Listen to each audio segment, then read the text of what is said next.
नमस्कार, आप देख रहे हैं नेटवर्क 10 और लोकसभा का सफर लेकर हाजिर हूं मैं सागर चांदना। नेटवर्क 10 की इस खास प्रस्तुति में हम आपको रूबरू करवाएंगे लोकसभा के उन 67 वर्षों से जिन्होंने हमें 15 लोकसभा के विभिन्न प्रकार के कार्यकाल दिए, जो कि भारत के संविधान का एक महत्वपूर्ण अंग है।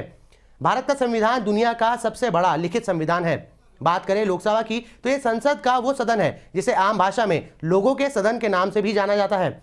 हमारी इस खास प्रस्तुति में आज हम आपको बताएंगे 1952 में बनी पहली लोकसभा की सभी विशेष जानकारियां। आइए सबसे पहले कार्यक्रम की शुरुआत करते हैं भारत के संविधान से, जिसमें मुख्य रूप से लोकसभा शामिल है।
भारत का संविधान दुनिया का सबसे बड़ा लिखित संविधान है। इसमें अब 460 अनुच्छेद तथा 12 अनुसूचियां हैं और ये 25 भागों में विभाजित है। परंतु उसके निर्माण के समय मूल संविधान में 395 अनुच्छेद जो 22 भागों में विभाजित थे, इसमें केवल 8 अनुसूचियां थी। संविधान में सरकार के संसदीय स्वरूप की व्यवस्था की गई है, जिसकी संरचना कुछ अपवादों के अतिरिक्त संघीय है।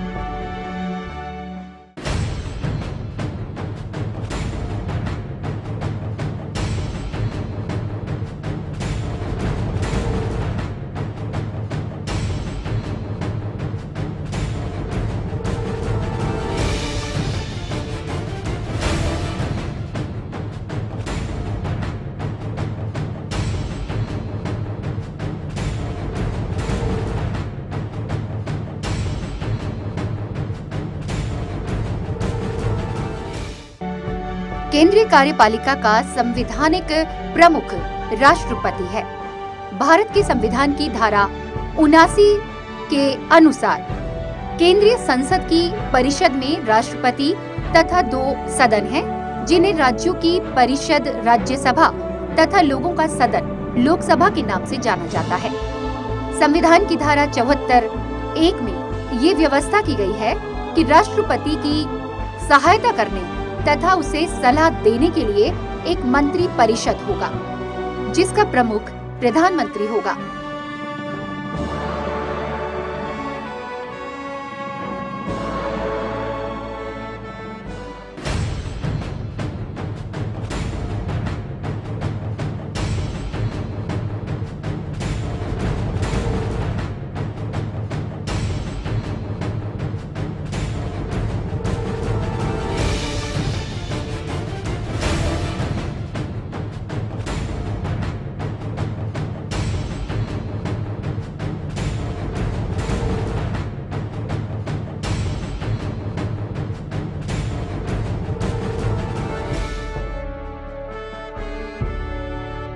राष्ट्रपति इस मंत्री परिषद की सलाह के अनुसार अपने कार्यों का निष्पादन करेगा। इस प्रकार वास्तविक कार्यकारी शक्ति मंत्री परिषद में निहित है, जिसका प्रमुख प्रधानमंत्री है, जो वर्तमान में मनमोहन सिंह हैं। मंत्री परिषद सामूहिक रूप से लोगों के सदन यानी कि लोकसभा के प्रति उत्तरदायी है।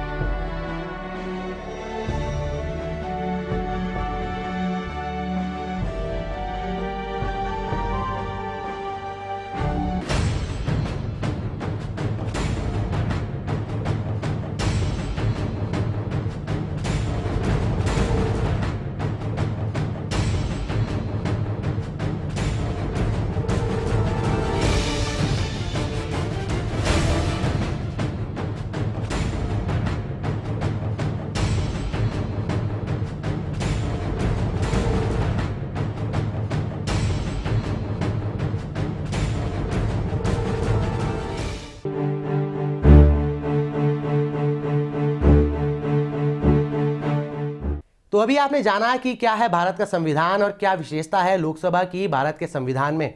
लोकसभा यह संसद का एक लोकप्रिय सदन है जिसमें निर्वाचित मनोनीत सदस्य होते हैं।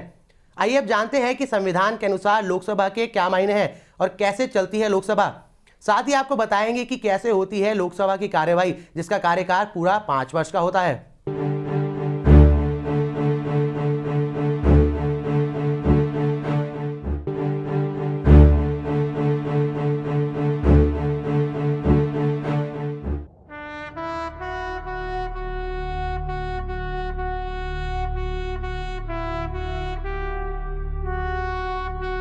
लोकसभा ये संसद का लोकप्रिय सदन है जिसमें निर्वाचित मनोनीत सदस्य होते हैं। संविधान के अनुसार लोकसभा का विस्तार राज्यों से चुने गए 530, संघ क्षेत्र से चुने गए 20 और राष्ट्रपति द्वारा मनोनीत 2 आंग्ल भारतीय सदस्य तक होगा।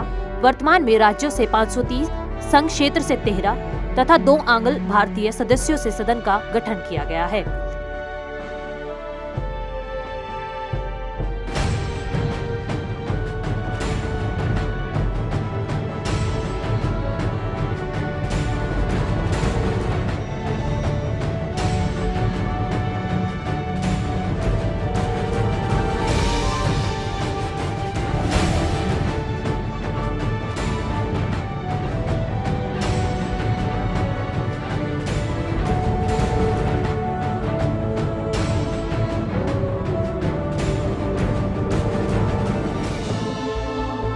कुछ स्थान अनुसूचित जाति, अनुसूचित जनजाति हेतु आरक्षित हैं। प्रत्येक राज्य को उसकी आबादी के आधार पर सदस्य मिलते हैं। अगली बार लोकसभा के चुनावों की संख्या साल 2026 में निर्धारित किया जाएगा।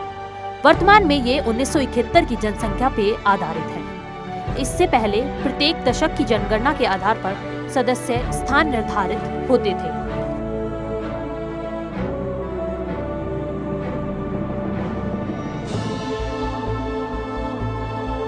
ये कार्य बाकायदा 84वें संविधान संशोधन से किया गया था ताकि राज्य अपनी आबादी के आधार पर ज्यादा से ज्यादा स्थान प्राप्त करने का प्रयास नहीं करे। लोकसभा की कार्यविधि 5 साल है, परंतु इससे समय से पहले भंग किया जा सकता है। मंत्रिपरिषद केवल लोकसभा के प्रति उत्तरदायी है। अविश्वास प्रस्ताव सरकार के विरुद्ध केवल यही लाया जाता है।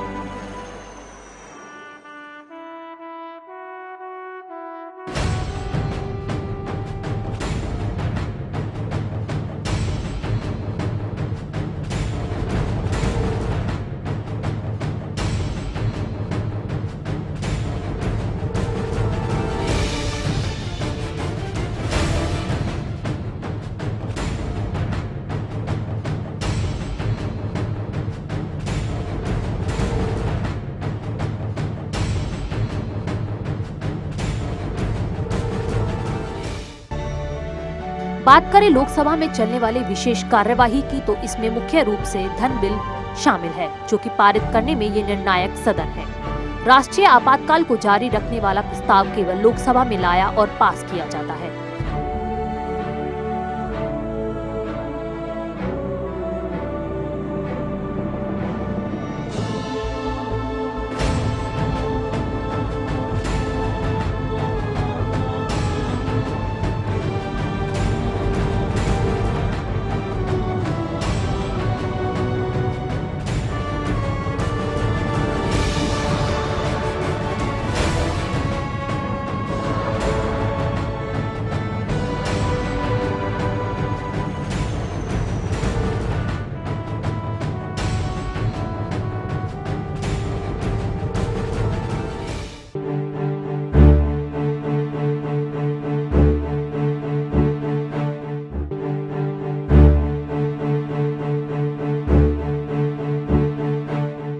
तो देखा आपने कि हमारे संविधान में लोकसभा के क्या कुछ कार्य तथा विशेषताएं अंकित हैं।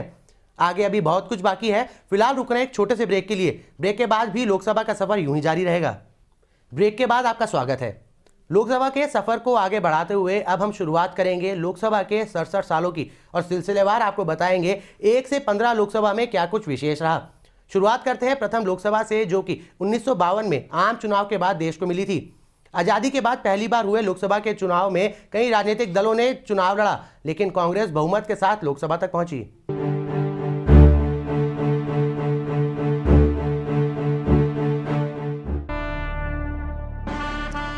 आजादी के बाद से पहली बार लोकसभा के लिए आम चुनाव 25 अक्टूबर 1951 और 21 फरवरी 1952 के बीच भारत में आयोजित किए गए।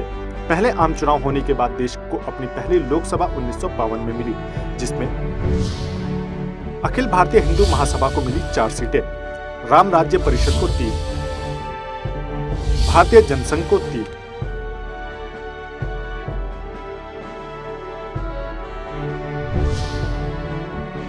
कम्युनिस्ट पार्टी ऑफ इंडिया को 16, फॉरवर्ड ब्लॉक को 1, भारतीय राष्ट्रीय कांग्रेस को 364,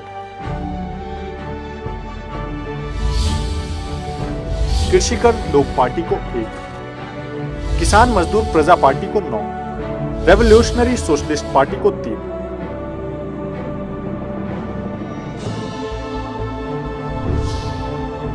जाति फेडरेशन को 2, अनुसूचित समाजवादी पार्टी को 12, छोटा नागपुर संथाल परगना जनता पार्टी को 1,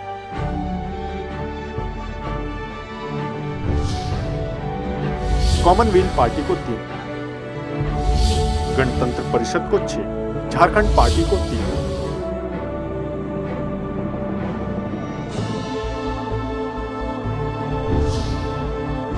लोक सेवक संघ को 2, मद्रास राज्य मुस्लिम लीग पार्टी को 1, भारत की शेतकारी कामगार पक्ष पार्टी को 2,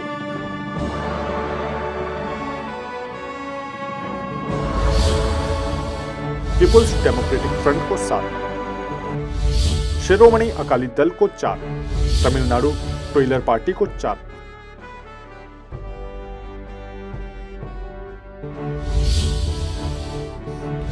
त्रावणकोर तमिलनाडु कांग्रेस को 1, निर्दलीय 7, मनोनीत एंग्लो इंडियंस 2, जो कि कुल 489 सीटें बनती हैं। ऐसे में इंडियन कांग्रेस 245 सीटों के साथ जीत हासिल करके सत्ता में पहुंची। इसके साथ ही पंडित जवाहरलाल नेहरू देश के पहले प्रधानमंत्री बने। देश में पहली बार 1952 में लोकसभा का गठन हुआ। ऐसा पहले आम चुनावों के सफलतापूर्वक संपन्न होने के बाद हुआ था। भारतीय राष्ट्रीय कांग्रेस, जिसे आज कांग्रेस कहा जाता है, वो 364 सीटों के साथ पहले लोकसभा चुनाव के बाद सत्ता में आई।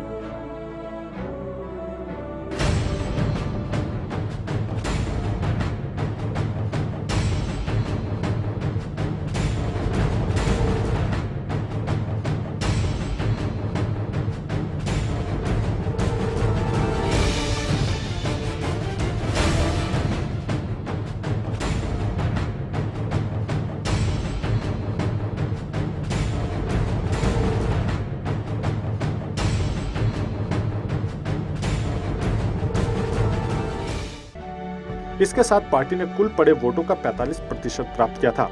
पूरे भारत में 44.87% की चुनावी भागीदारी दर्ज की गई। पंडित जवाहरलाल नेहरू देश के पहले निर्वाचित प्रधानमंत्री बने। उनकी पार्टी ने मतदान के 75.99% यानी कि 4,76,65,951 मत प्राप्त करके विरोधियों को स्पष्ट रूप से हरा दिया था। 17 अप्रैल 1952 को गठित हुई पहली लोकसभा ने 4 अप्रैल 1957 तक का अपना कार्यकाल पूरा किया। स्वतंत्र भारत में चुनाव होने के पूर्व ही नेहरू के 2 पूर्व कैबिनेट सहयोगियों ने कांग्रेस के वर्चस्व को चुनौती देने के लिए अलग राजनीतिक दलों की स्थापना कर ली थी। श्यामा प्रसाद मुखर्जी ने एक और जहां अक्टूबर 1951 में जनसंघ की स्थापना की, वहीं दूसरी ओर दलित नेता B.R. अम्बेडकर ने अनुसूचित जाति महासंघ, जिसे बाद में रिपब्लिकन पार्टी का नाम दिया गया, को पुनर्जीवित किया।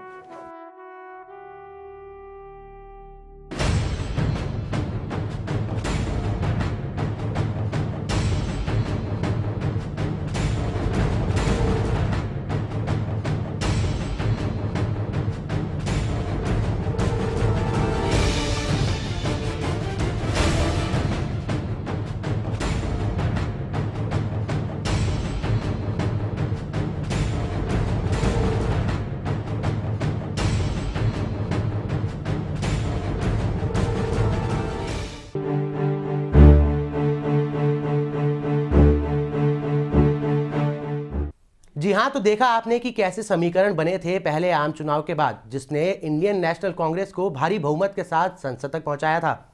इसके बाद पंडित जवाहरलाल नेहरू स्वतंत्र भारत के पहले प्रधानमंत्री बने। सबसे बड़े दल के रूप में आगे आकर इंडियन नेशनल कांग्रेस ने देश की पहली सरकार बनाई।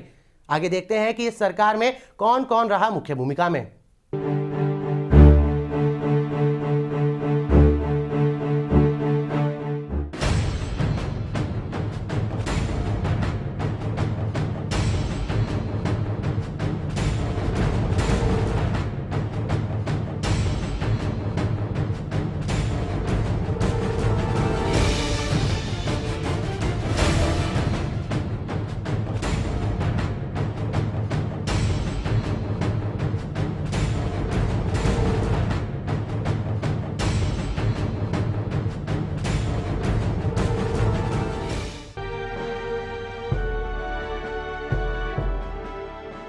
प्रथम लोकसभा में स्पीकर यानी कि वक्ता श्री जीवी मावलंकर चुने गए। साथ ही उपाध्यक्ष के पद पर श्री M.A. अयंगर और महासचिव के पद पर श्री M.N. कौल चुने गए थे। पहले आम चुनाव के समय अन्य दल भी उस समय सामने आए थे। उनमें आचार्य कृपलानी की किसान मजदूर प्रजा परिषद, राम मनोहर लोहिया और जयप्रकाश नारायण के नेतृत्व वाली समाजवादी पार्टी और भारतीय कम्युनिस्ट पार्टी शामिल है। हालांकि इन छोटे दलों को पता था कि वे वास्तव में कांग्रेस के मुकाबले में कहीं खड़े नहीं होते।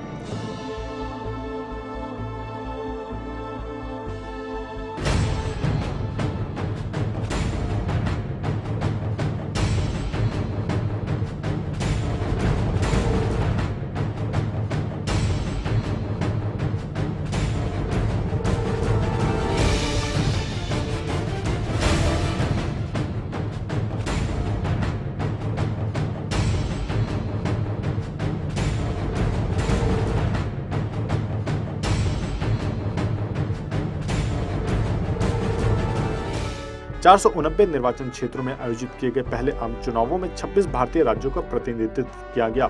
उस समय कुछ 2 सीट और यहां तक कि 3 सीट वाले निर्वाचन क्षेत्र भी थे।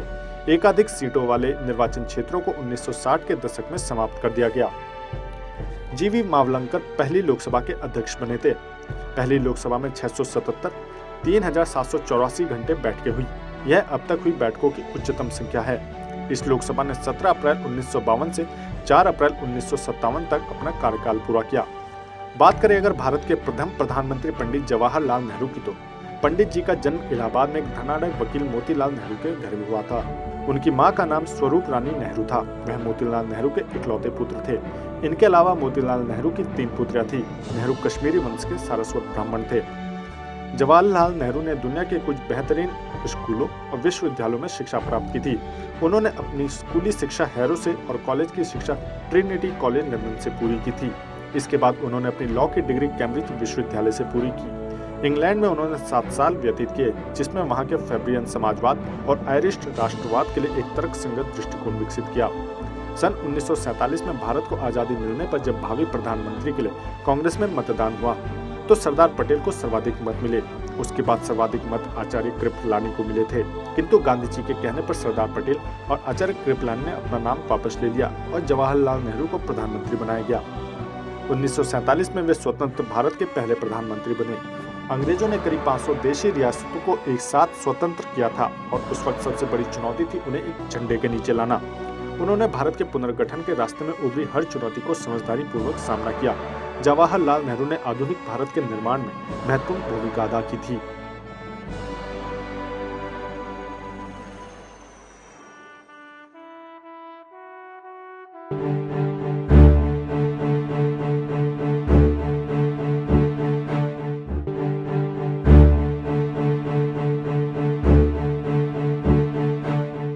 तो ये थी हमारे विशेष कार्यक्रम लोकसभा के सफर की पहली कड़ी, जिसमें आपने जाना कि भारत के संविधान में लोगों के सदन यानी कि लोकसभा के लिए क्या विशेष स्थान है। साथ ही आपने जाना कि पहली लोकसभा कब और कैसे बनी। इस कार्यक्रम के माध्यम से हमने आपको विस्तृत तौर पर यह भी बताया कि पहली लोकसभा में किस किस सदस्य ने भूमिका निभाई और कैसा रहा पहली लोकसभा के 5 साल। आशा है कि आपको हमारा ये कार्यक्रम दिलचस्प और ज्ञानवर्धक लगा होगा। अगली बार लोकसभा कार्यक्रम के साथ एक बार फिर होगी मुलाकात, जिसमें आपको दूसरी लोकसभा की जानकारी तथा विशेषताएं बताएंगे। तब तक मुझे और मेरी पूरी टीम को दीजिए इजाजत। नमस्कार।